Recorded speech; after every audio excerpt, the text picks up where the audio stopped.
Welcome to all. I am Professor A.R. Wakode, going to deliver video lecture on the topic wheel drive.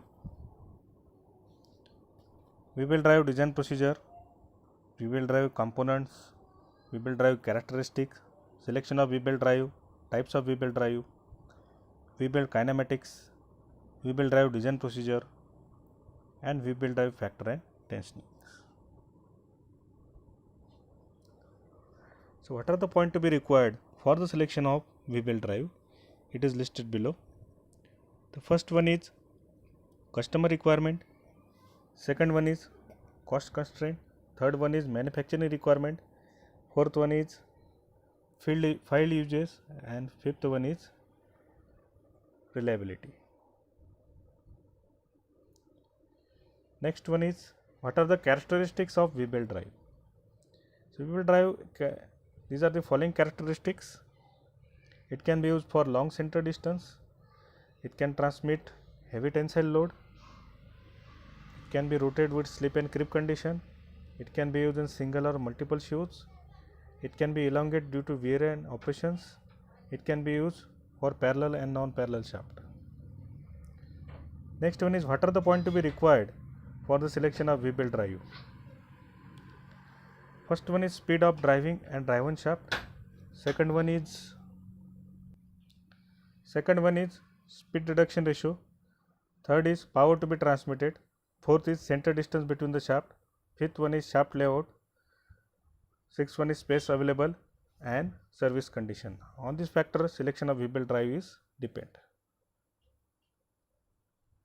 Next one is what are the types of wheel drives. Wheel drives is classified into three categories: light drive, medium drive, and heavy drive. So what do you mean by light drive? It can transmit the belt power at a speed of 10 meter per second. What do you mean by medium drive? It can transmit the power between 10 meter per second to 22 meter per second. And what do you mean by heavy drive? It can transmit the belt speed at 22 meter per second or more than 22 meter per second. So these are the three types of wheel drive. Next one is wheel drive kinematics. It includes two systems. One is open belt drive system, another one is cross belt drive systems. So you can see here, this is open belt drive system in which there are two pulleys.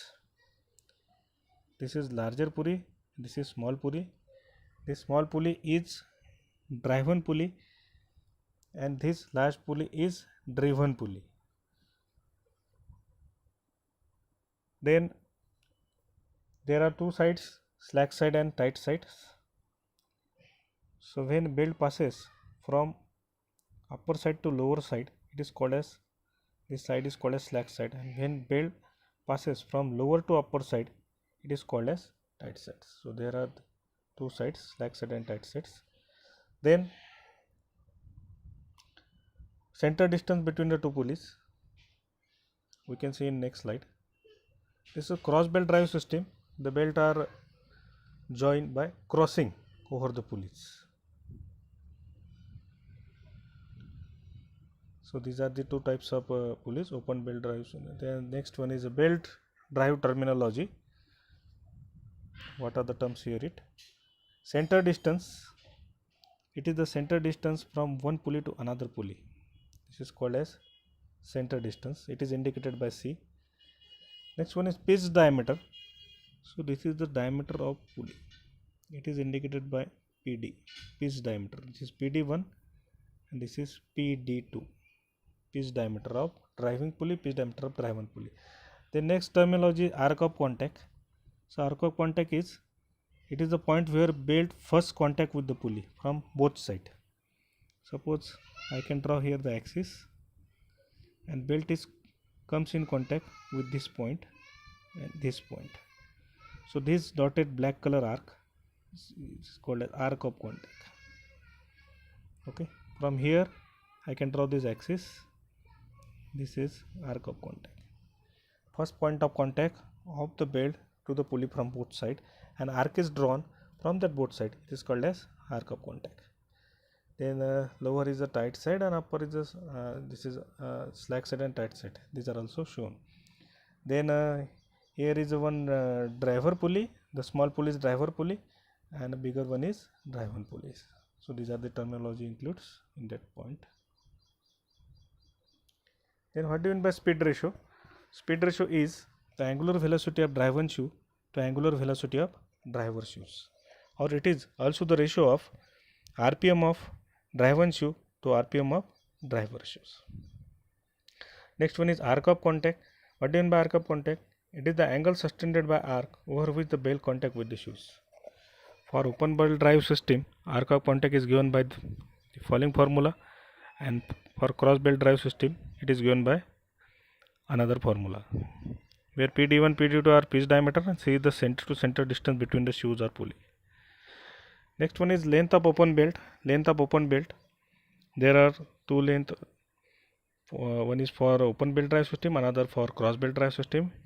So it is given by this following two formulas, where PD1, PD2 are the pitch diameter of driven and driven pulley, and C is the center distance between the two pulleys.